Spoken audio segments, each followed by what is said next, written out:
아동 성범죄자 조두순의 집에 찾아가 둔기로 머리를 때린 20대가 오늘 국민참여재판을 받습니다. 국민배심원단이 조두순을 사적으로 응징한 피고인에 대해 어떤 판결을 내릴지 주목되는데요. 자세한 상황 취재기자 연결해 알아보겠습니다. 김대겸 기자. 네, 사회 일부입니다.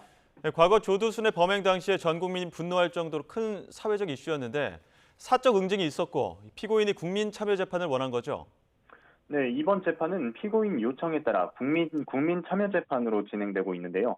국민배심원단 7명이 참여해 재판부로부터 사건 설명을 듣고 재판을 지켜본 뒤에 최종적으로 유무죄 판결과 양형 의견을 재판부에 전달하게 됩니다. 재판부도 배심원단 의견을 듣고 최종 판단을 내리는 만큼 배심원단이 재판부에 어떤 의견을 전달할지에 많은 관심이 쏠리고 있습니다.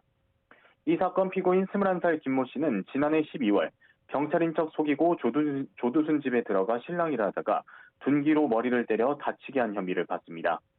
김 씨는 경찰 조사에서 조두순의 성범죄에 분노해 공포를 줘야겠다는 마음으로 집을 찾아갔고 조 씨를 보자마자 분노가 치밀어 때리게 됐다며 범행 자체는 시인했습니다.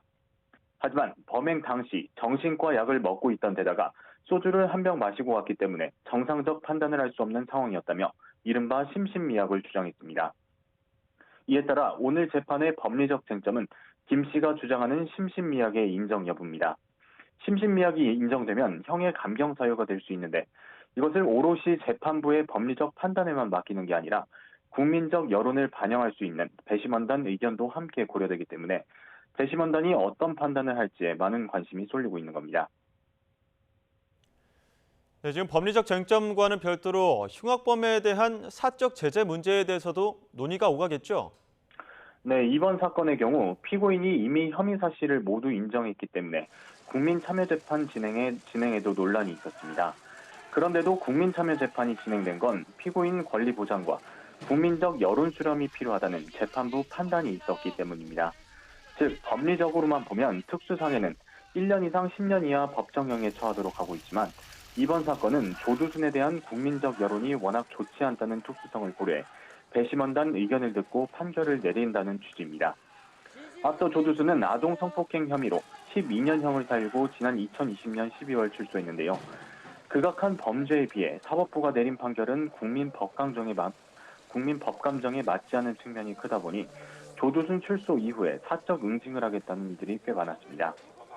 오전에 검찰 측 피고인 신문이 이뤄진 뒤 지금은 휴정 상태인데요.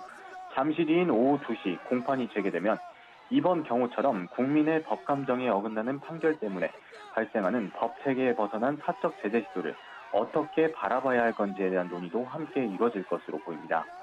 또 오늘 재판은 김 씨가 혐의를 모두 인정한 만큼 조두순의 증인 신문은 이뤄지지 않고 배심원단의 판결이 나오는 대로 양형을 정해서 최종 판결이 이뤄질 예정입니다. 지금까지 사회 일부에서 전해드렸습니다.